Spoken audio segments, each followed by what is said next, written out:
She wasn't supposed to be there, not really. In truth, she didn't even have clearance to touch a weapon. While the Navy SEALs, America's deadliest operators, fired magazine after magazine into the emptiness, hitting only dust and echoes, Nina Reddick sat quietly in the back, pen balanced above her notebook. She'd been assigned only to watch, an analyst dispatched by command to observe how the real warriors worked. But when the ambush came, mortars shrieking from above, and the SEALs realizing too late they'd walked into a kill zone, she did the one thing no one saw coming. She set aside her notebook, pulled out a rifle nobody knew she had, and walked alone into that valley of death. Before I tell you how that played out, drop a comment telling us where you're watching from. And don't forget to subscribe to Major Tom's Tales. Because what Nina did that day turned the darkest chapter in that unit's history into a lesson they'd never forget. The Chinook's rotors hammered through the thin mountain air as it descended toward the landing zone. From the open bay, endless ridges of stone sprawled below, streaked in shades of gray and brown. Valleys carved by ancient rivers glinted under the sun like broken glass. Somewhere out there, an enemy waited, one that had learned to use the land itself as a weapon. Staff Sergeant Nina Reddick sat near the rear ramp, her small frame braced against the cold metal hull. At 32, she had the kind of face people forgot moments after meeting. Plain features, brown hair twisted into a regulation bun, and wire-rimmed glasses that made her look more like a librarian than a soldier. Her uniform bore no special insignia. No ranger tab or airborne wings, nothing that said she belonged on a battlefield. Across her lap rested a scuffed laptop and several weathered field notebooks. Her orders were simple. Intelligence analyst. Observe SEAL team operations in mountainous terrain. Record tactics, techniques, and procedures for after-action review. Do not interfere. The SEALs barely acknowledged her. Chief Damon Rourke. The team leader gave a curt nod when she boarded, then turned back to his mission brief. His men, 8 of the most seasoned warriors in the country, checked weapons and gear with practiced rhythm, every motion sharp and sure. Opposite, Nina sat. Petty Officer Grant Wolfe. His broad shoulders crowding the seat meant for smaller men. He threw her a single glance before leaning toward his teammate and muttering just loud enough for her to hear. Perfect. Command sends a desk jockey to watch us work. Just what we need, someone scribbling notes while we try not to die. Nina didn't react. She kept her gaze fixed on the tablet in her lap, eyes moving over the topographic maps. She'd heard it all before. The jokes, the dismissal, the quiet disbelief that someone with a laptop instead of an M4 could belong among them. Let them think that, she told herself. It made doing her job easier. She'd heard it all before. The jokes, the sarcasm, the dismissive tone. To them, carrying a laptop instead of an M4 meant she didn't belong on the front line. Let them think that, she told herself. It made the job easier. The helicopter jerked into a hard flare, and hands grabbed whatever they could as the pilot fought the turbulence. They were flying low and fast, weaving through the folds of the terrain to mask their approach. Through the open ramp, Nina Reddick watched the valley yawning beneath them, a natural corridor boxed in by sharp ridges, the kind of terrain that funneled movement and left little room for mistakes. Her eyes swept the ground with cold precision, noting cave mouths along the far slope, scattered boulder fields perfect for ambush, and a single dirt road slicing the valley floor like a scar. It was a harsh kind of beauty, and the perfect kill zone. The Chinook touched down in a storm of dust, and the SEALs were already moving before the skids settled. They fanned out in tight formation, rifles raised, every man covering a sector with flawless precision. Nina waited for the perimeter to be established, packed her gear, and stepped out to follow. The heat slammed into her like a wall. It wasn't even 800, yet the Pirina, Meriden Valley. Sun was merciless, baking the rock until it shimmered. Dust devils spun across the floor, and gusts of wind carried grit that stung her eyes and teeth. Chief Damon Rourke was conferring with his lead scout when Nina approached. He gave her a neutral glance, neither friendly nor hostile, and laid out the rules. Stay close to command, don't wander. If it gets hot, hit the dirt and don't move until told otherwise. Clear, Chief. Good. Intel says the enemy uses those caves as staging points. We observe, identify, and report. If a high-value target presents, we engage, but this is recon first. Nina nodded, committing the details though she'd memorized them already. Rourke turned back to his team, and she slipped toward the rear of the formation, finding a spot where she could observe without drawing attention. The squad began their climb toward a ridge overlooking the valley. The ground was cruel, loose shale shifting underfoot, jagged stone demanding precise steps. Still, the SEALs moved with quiet grace, hand signals and brief radio bursts keeping their rhythm steady. Nina matched their pace easily, breathing evenly despite the altitude and heat. She'd crossed mountains before, many that didn't officially exist on her record. Her body knew the rhythm of ascents, how to mix speed with silence, how to stay upright on treacherous slopes. After 30 minutes, they reached the ridge. The view spread out beneath them, breathtaking and deadly. The valley unfolded like a living map, ridges and shadows sharp in the morning sun. Across the far slope, caves gaped like dark wounds in pale stone, each big enough to hide a small army. The sniper team immediately got to work. Petty Officer Ethan Cross and his spotter, Petty Officer Caleb Voss, moved with seamless coordination, assembling their long rifle, setting up camouflage, calling wind speeds and distances. Cross's reputation was already legend. Dozens of confirmed kills across multiple tours had built Ethan Cross's reputation into legend. If anyone could land an impossible shot, it was him. Nina Reddick crouched behind a low ridge of stone, lifted her binoculars and began her quiet observation. Through the glass, the world fractured into shifting layers of heat and movement. Air shimmering over scorched rock, faint patches of green hinting at hidden water, and shadows twisting into illusions of depth. And then there was the wind. God, that wind. It danced unpredictably, curling through the valley like invisible rivers, changing direction every few seconds. She tracked dust devils as they spun up and vanished, watching how the currents shifted differently at each elevation. Target, Caleb Voss murmured. 5 MAMs, 600 meters, moving between caves Alpha and Bravo. Nina found them. 5 armed men with rifles slung loosely over their shoulders, walking like they had no reason to fear death. They stopped to talk in the open, careless. Cross settled behind his scope, his entire body falling into the serene stillness of an expert marksman. Wind 2 to 3, left to right, range 620 on target.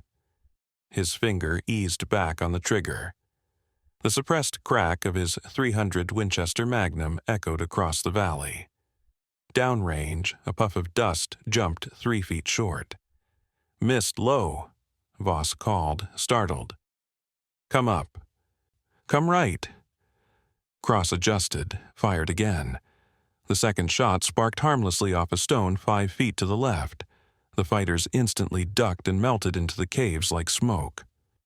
No way, Cross muttered. That was dead center. Nina kept studying the air through her lenses, watching how the heat distorted everything it touched. The valley was an oven, vertical waves of hot air bending not just the light, but the very flight paths of the bullets. The wind wasn't moving in one direction. It twisted in 3 dimensions, pushing and pulling in ways no ballistic chart could predict. She said nothing. She watched. She noted. She did her job. Things went bad faster than anyone expected.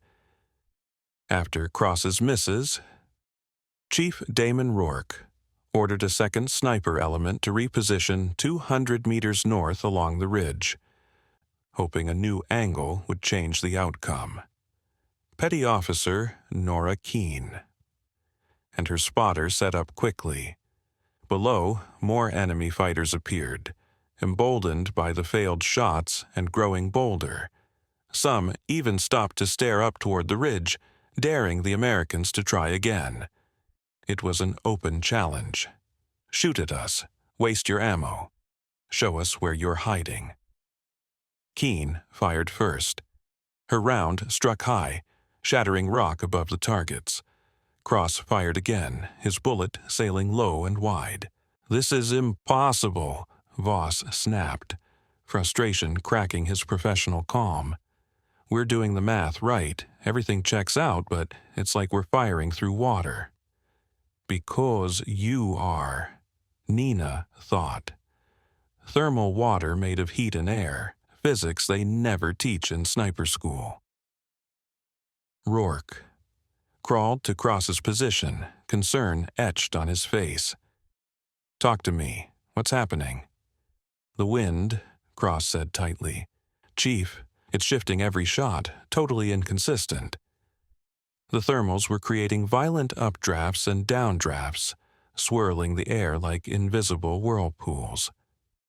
Rourke studied the valley anew, not as simple terrain, but as a tactical riddle without a clear solution. His team had some of the best shooters alive, and yet they couldn't hit targets standing perfectly still. Then the enemy struck back. The first mortar screamed in and landed about 50 meters below their position, throwing up a geyser of dust and rock that rolled through the valley like thunder. "Incoming," someone shouted, though nobody needed to be told. The second round hit even closer.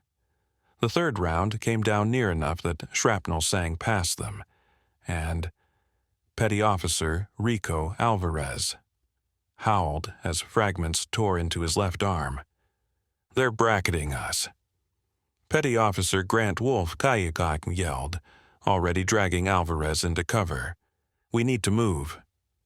But there was no safe route. The ridge behind them fell away sharply, and the slope they'd climbed was exposed to mortar arcs. Shifting laterally only opened them to new angles of attack. They were pinned, and the enemy knew it.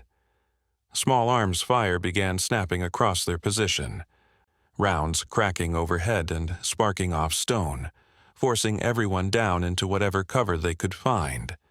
This wasn't random shooting. It was disciplined suppressive fire, meant to keep them down while the mortars walked in. Ethan Cross tried another shot, but incoming fire made it impossible to steady the rifle. His round went wild, and he swore like a craftsman whose tool had betrayed him. "This is wrong," Chief Damon Rourke said, a hard edge to his voice Nina had never heard from a SEAL.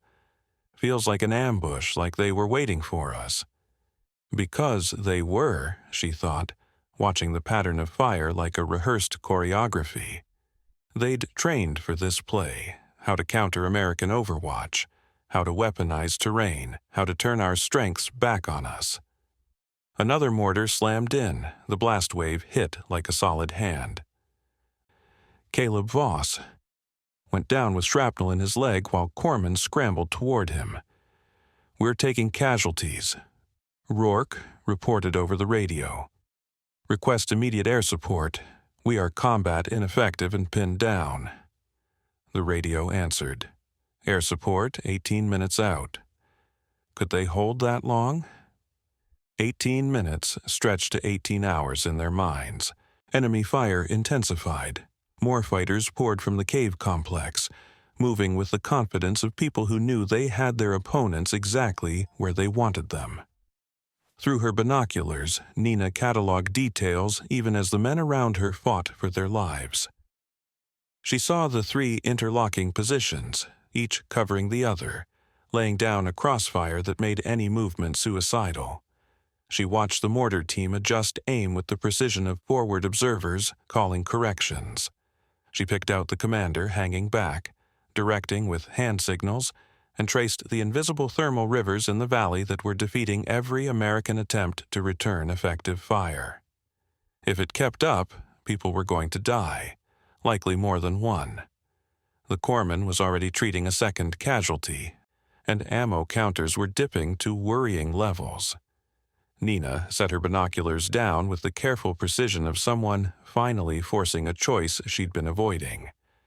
Then she reached into her pack and pulled out something an analyst's kit shouldn't have contained: a compact black custom rifle, a .308 precision rig with a suppressor, and an optic that probably cost more than most cars. The kind of tool that lives in the gray between civilian and military gear, the sort professionals carry when situations require it. Grant Wolfe saw it first. His eyes widened. "Creed," he started, but then stopped.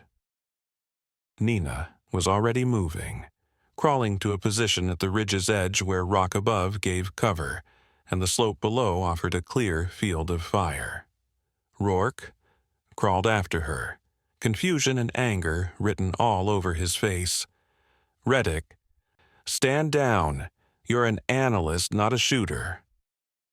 Nina checked the chamber with smooth, practiced motions shaped by thousands of repetitions. "With respect, Chief," she said calmly, "I'm trying to keep your men alive. You don't have the authority to engage. You're not in the chain of command." She settled behind the stock, cheek pressed, breathing steady.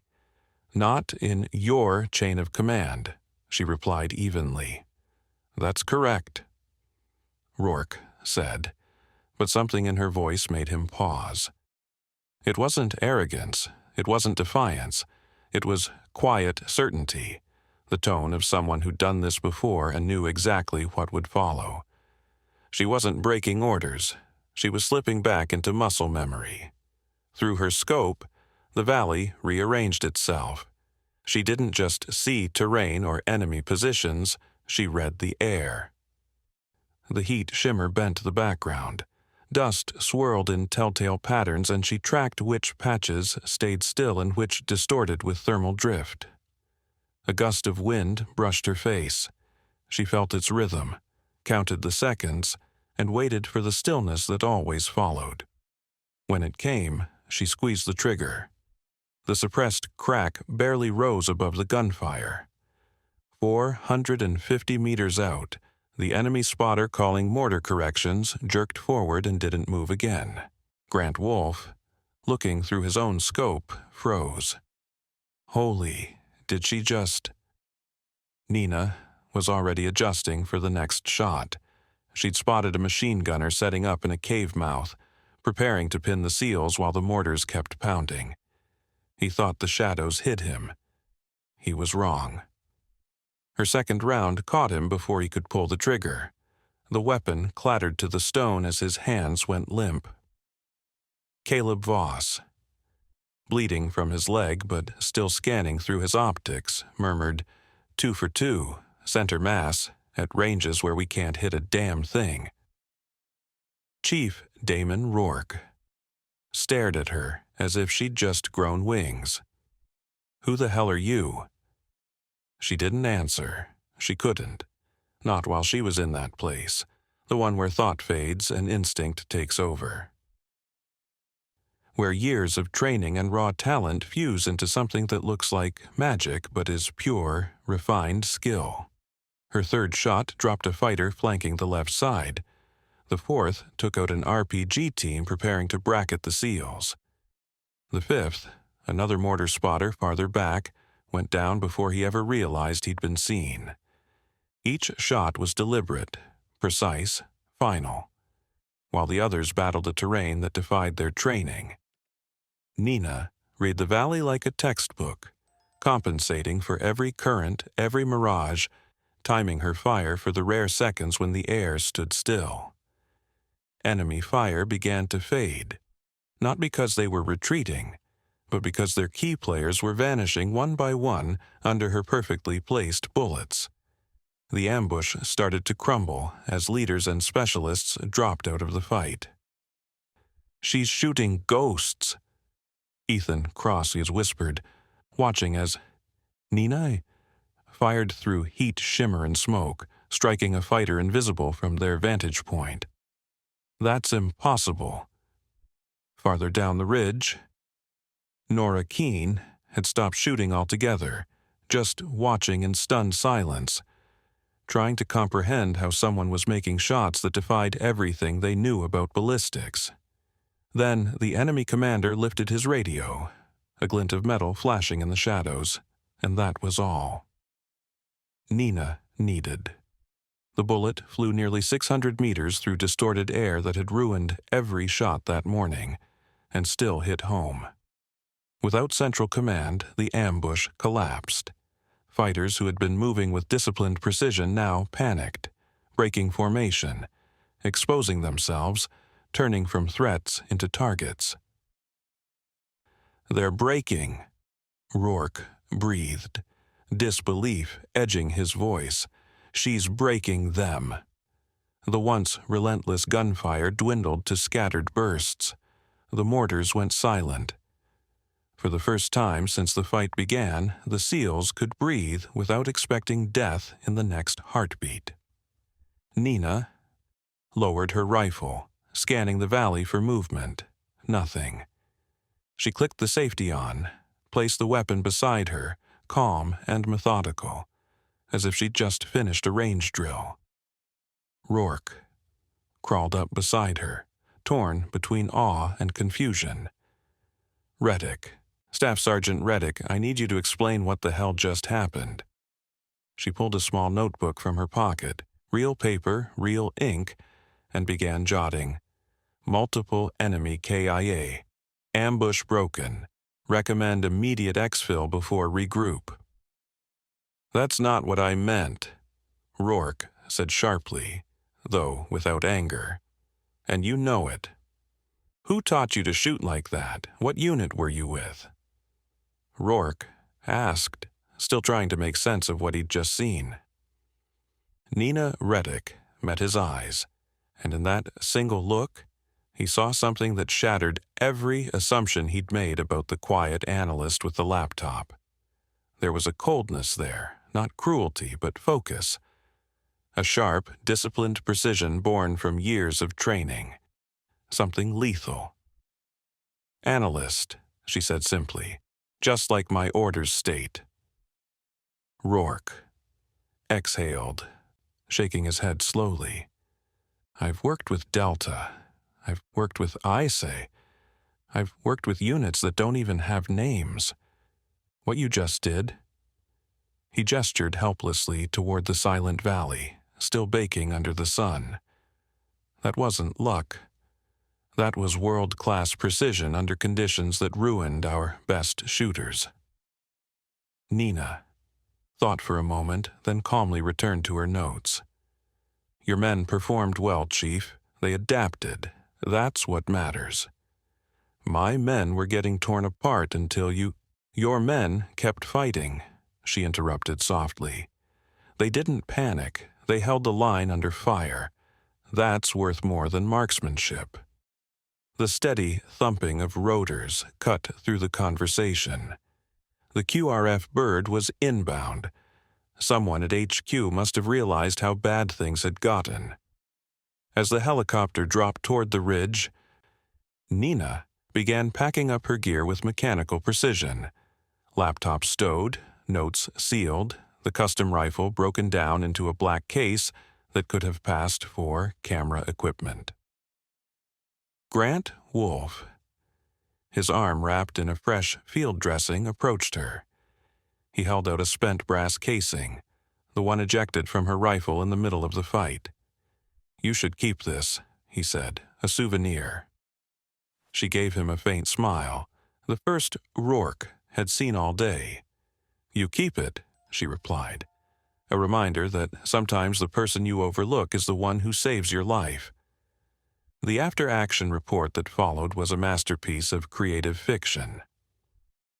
Official version. SEAL team encountered unexpected resistance. Coordinated defensive fire and close air support led to enemy casualties and successful extraction. Staff Sergeant Nina Reddick provided valuable intelligence analysis contributing to mission success. What it didn't mention was that the analyst had neutralized 11 enemy fighters in just under 8 minutes, dismantling an ambush built to annihilate American special operations. It didn't say that Ethan Cross and Nora Keene spent the flight back staring out the windows, quietly questioning everything they thought they knew about shooting.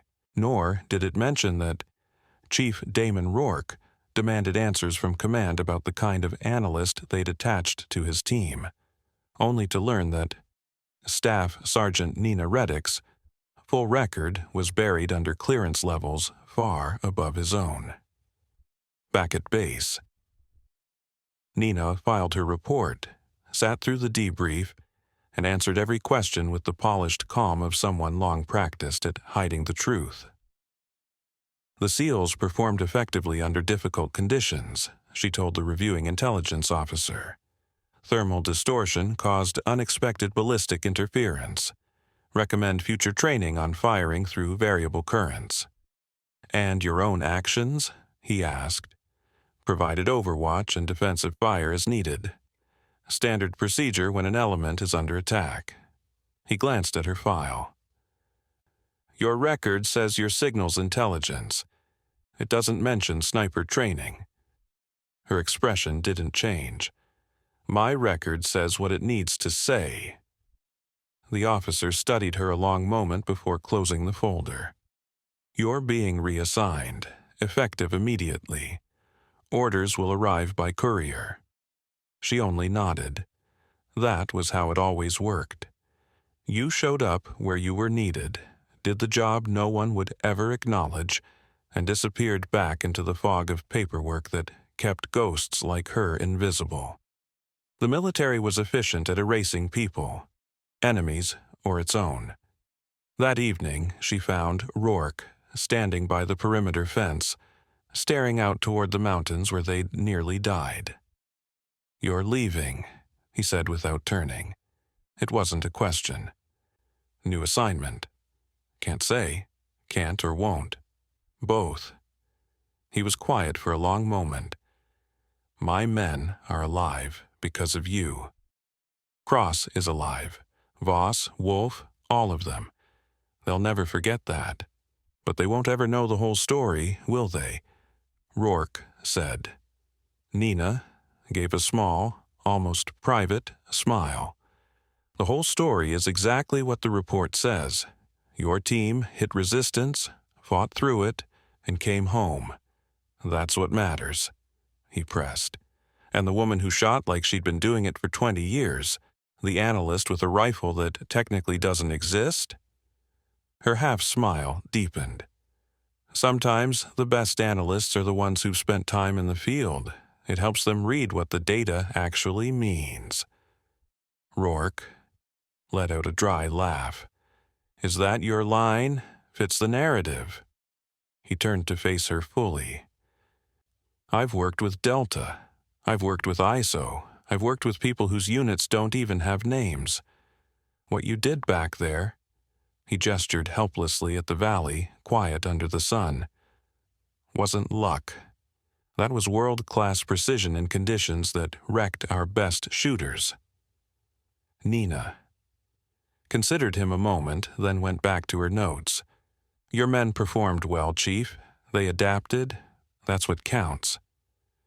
"My men were getting torn apart until you—" "Your men kept fighting," she interrupted softly. "They didn't panic. They held discipline under fire. That's worth more than marksmanship." The thump of rotors cut through them. The QRF bird was inbound. Someone at HQ had finally realized how bad it was. As the helicopter flared to land, Nina, packed with mechanical precision. Laptop stowed, notes secured, the custom rifle broken down and slipped into a case that could pass for camera gear. Grant Wolfe. His arm in a field dressing came up and offered her a spent brass casing, the one ejected from her rifle during the fight. "Keep this," he said, "a souvenir." She returned a faint smile, the first Rourke had seen all day. "You keep it," she said, "a reminder that sometimes the person you overlook is the one who keeps you breathing." The after-action report that followed read like careful fiction. SEAL team encountered unexpected resistance. Coordinated defensive fire and close air support resulted in enemy casualties and successful extraction.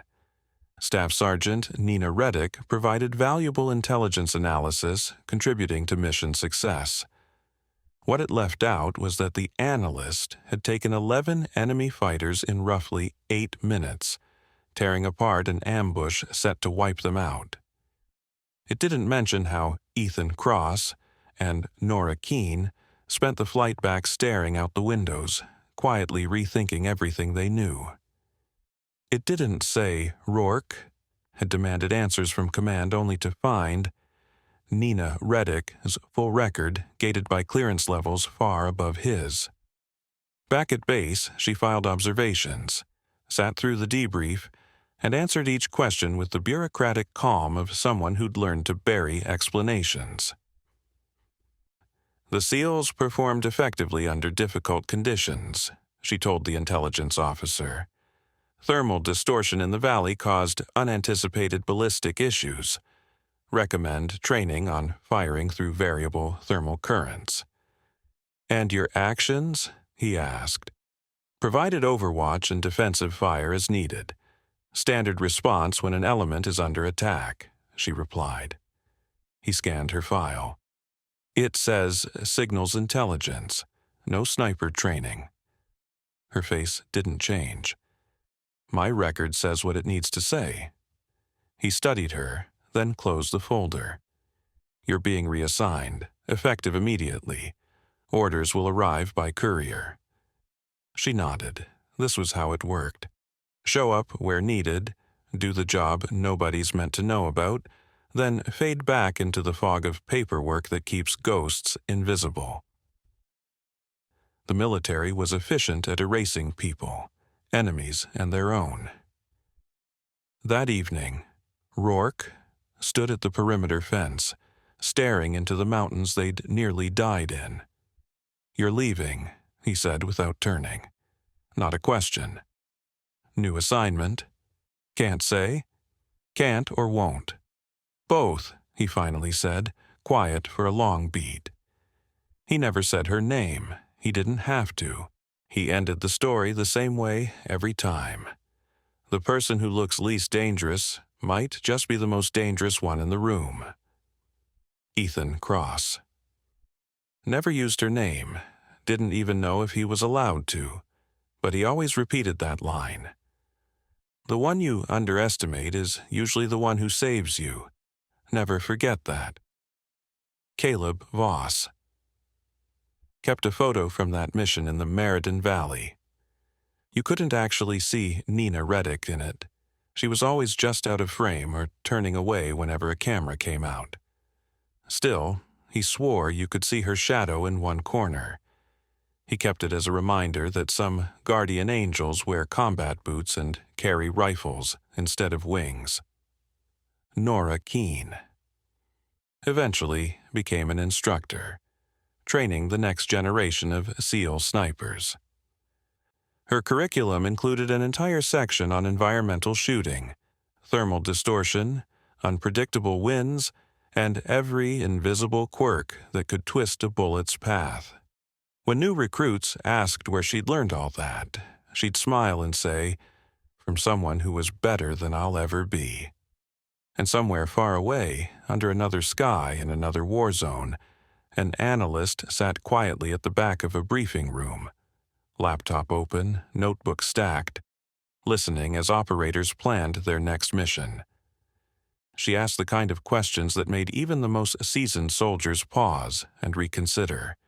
Just an analyst, just an observer, just someone there to take notes, until the moment came when she wasn't. Because the deadliest weapon isn't always the loudest one. Sometimes it's the one no one notices until it's already changed everything. The wolf doesn't announce itself to the sheep. It moves silently while everyone's looking elsewhere. Nina Reddick understood that better than anyone. She'd built her life on being underestimated, letting people see what they expected while keeping her real skills buried deep. It was safer that way, for her and for those she protected. The brass casing Grant Wolfe had mounted still hung in the SEAL team's ready room, polished and preserved. Beneath it, someone had engraved a single word that summed up everything they'd learned that day: respect. Not because she demanded it, but because she earned it, in the only currency warriors recognize: by stepping up when it mattered most, by doing the impossible when everyone else couldn't, and by fading quietly back into the shadows when it was done. That's what real professionals do. They show up, they perform, they leave, and the only proof they were ever there is that the people who should be dead are still breathing. Thank you for watching. Subscribe to Major Tom's Tales for more powerful stories of brave women in uniform.